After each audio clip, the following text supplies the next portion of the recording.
Hi everyone, welcome to the butterfly fact. मेरा नाम है रिबा जमशेद और आज की वीडियो में हम बात करेंगे इनफर्टिलिटी के ऊपर। इंडिया में हर साल 1 मिलियन से ज़्यादा इनफर्टिलिटी के केसेस देखने के लिए मिलते हैं। तो हमें ये तो पता चल गया है कि इनफर्टिलिटी इंडिया में कितनी कॉमन है।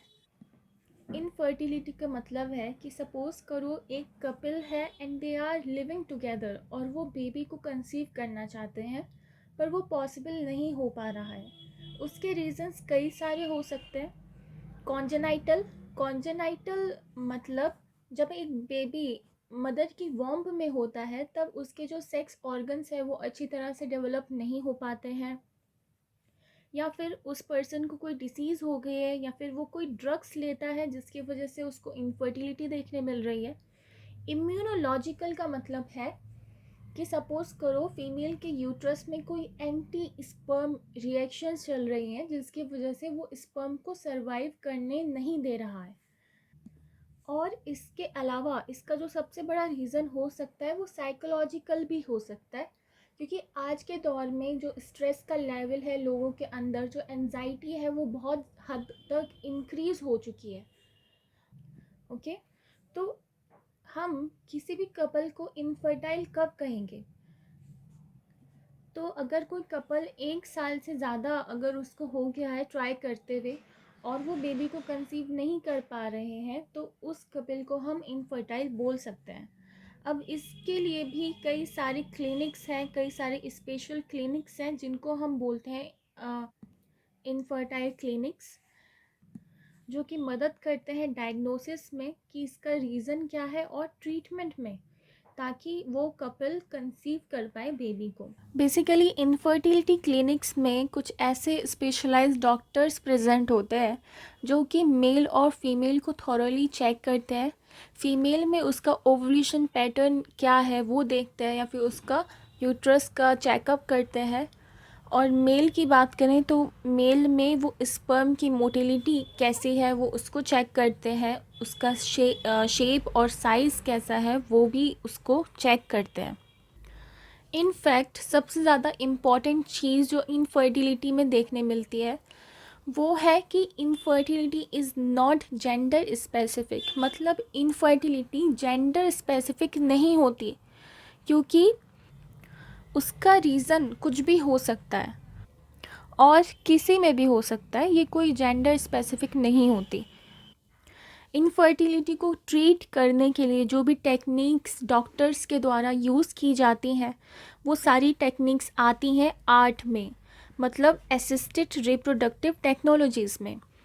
इसमें ICSE आता है, गिफ्ट, IVF और आर्टिफिशियल इंसेमिनेशन और सरोगेसी। सरोगेसी में हम एक सरोगेट मदर का यूज़ करते हैं।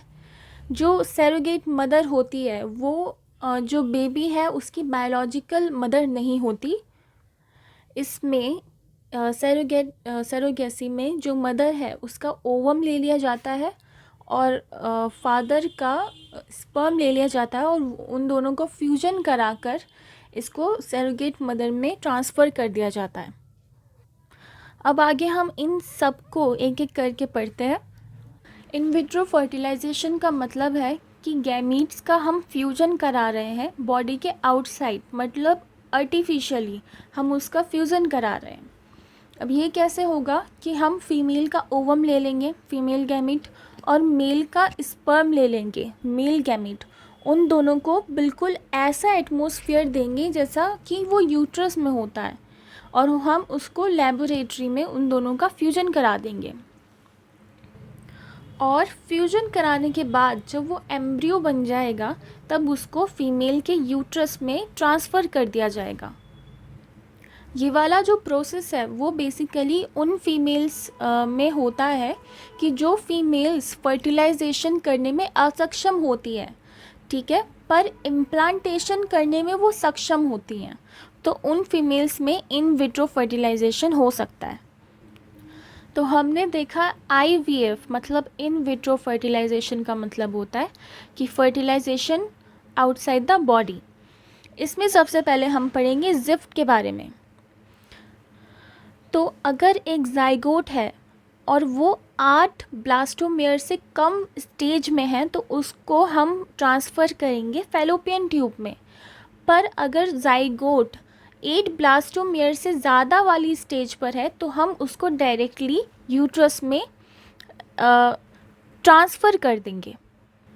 इस प्रोसेस को बोलते हैं इंट्रा यूट्राइन ट्रांसफ़र, मतलब यूट्रस में डायरेक्टली उसको ट्रांसफ़र कर देंगे। ठीक है। फिर है ICSI, intracytoplasmic sperm injection. Suppose करो अगर एक मेल है और वो असक्षम है अपने स्पर्म्स को इंड्यूस कराने में, क्योंकि उसकी जो स्पर्म की मोटिलिटी है वो बहुत कम है, तो स्पर्म को डायरेक्टली इंजेक्ट कर देंगे ओवम के अंदर। इस डायग्राम में देखिए तो ये स्ट्रक्चर है एक ओवम का, ठीक है, और इसमें डायरेक्टली स्पर्म को इंजेक्ट कर दिया गया है एक नीडल के द्वारा। ये जो नीडल होती है वो एक आम नीडल नहीं होती। आप खुद सोचिए अगर हमें एक ओवम के अंदर कुछ इंजेक्ट करना है, वो भी एक छोटे से स्पर्म को, तो वो नीडल कितनी छोटी होगी। तो ये जो सारे जो प्रोसेस है ये बहुत फाइन वर्क होते हैं, इसमें थोड़ी सी भी गलती नहीं चलती। और यही रीज़न है कि ये जो सारे प्रोसेस है ये बहुत ज़्यादा एक्सपेंसिव होते हैं और हर कोई इसको अफोर्ड नहीं कर पाता। अब दूसरी चीज़ ART में, मतलब आर्ट में हम पढ़ते हैं इन विवो फर्टिलाइजेशन। इसमें जो फर्टिलाइजेशन होता है वो बॉडी के इनसाइड कराया जाता है। इसमें हम दो चीज़ पढ़ते हैं, गिफ्ट और AI। इसमें अगर एक फ़ीमेल है वो फर्टिलाइजेशन करने में सक्षम है लेकिन उसका ओवम किसी रीज़न से प्रोड्यूस नहीं हो पा रहा है या फिर वो एबनॉर्मल है, तो हम किसी डोनर से वो ओवम ले लेंगे और जो फीमेल है, जो एबनॉर्मल फीमेल है, उसके फैलोपियन ट्यूब में इस ओवम को इंड्यूस करा देंगे। तो इस प्रोसेस को हम बोलेंगे गिफ्ट। आर्टिफिशियल इंसेमिनेशन का मतलब होता है कि एक डोनर से हम फीमेल लेंगे या फिर उसके हस्बैंड से हम फीमेल लेंगे और फीमेल के वेजाइना या फिर यूट्रस में उसको ट्रांसफ़र कर दिया जाएगा, मतलब उसको आर्टिफिशियली इंसेमिनेट करा दिया जाएगा। उसको बोलते हैं AI, मतलब आर्टिफिशियल इंसेमिनेशन। अब मैंने आपको बताया कि जो सारे मेथड्स हैं ये बहुत ज़्यादा मतलब एक्यूरेसी मांगते हैं। अगर इसमें थोड़ी सी भी गड़बड़ी हो गई तो ये सारा जो उन्होंने प्रोसेस किया है ये सब ख़राब हो जाएगा। तो इसके लिए सर्टिफाइड एक्सपर्ट्स की ज़रूरत होती है। और इसके अलावा ये सारे प्रोसेस बहुत ज़्यादा एक्सपेंसिव होते हैं क्योंकि जो इंस्ट्रूमेंट इस प्रोसेस में यूज़ किए जाते हैं वो बहुत ज़्यादा एक्सपेंसिव होते हैं। क्योंकि सपोज़ करो मैंने आपको बताया कि इसमें देखो ICSI का ये प्रोसेस है, इसमें जो ये नीडल यूज़ की गई है ये कितनी फ़ाइन नीडल होती है। सोच पा रहे हो आप, इतनी फ़ाइन नीडल है कि एक ओवम, एक छोटे से ओवम के अंदर इसको इंजेक्ट करा रही है स्पर्म को। तो सोचो ये कितना फ़ाइन वर्क है। In India we have so many orphaned and destitute children. India में बहुत सारे ऑर्फन मतलब अनाथ बच्चे हैं। अगर कोई पेरेंट्स अगर उसको अडॉप्ट कर लें तो बच्चे को माता पिता मिल जाएंगे और माता पिता को उनके बच्चे मिल जाएंगे। तो आई थिंक एडॉप्शन एक बहुत अच्छा तरीका है और हमारा जो लॉ है इस चीज़ को परमिट भी करता है। तो ये था इनफर्टिलिटी के बारे में। और अगर नीट के पॉइंट ऑफ व्यू से हम इस टॉपिक को देखें तो ये टॉपिक बहुत ज़्यादा इम्पॉर्टेंट है क्योंकि इससे हर साल एक क्वेश्चन नीट में ज़रूर पूछा जाता है। तो yes guys, that is it for today. मिलते हैं अगले वीडियो में, तब तक के लिए गुड बाय।